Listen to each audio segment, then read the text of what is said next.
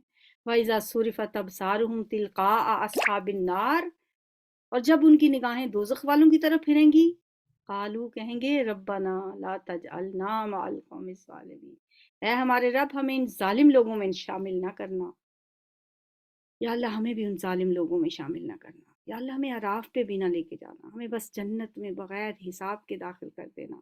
اللہم انا نسألک رضوانک والجنہ ونعوذ برحمتک من النار۔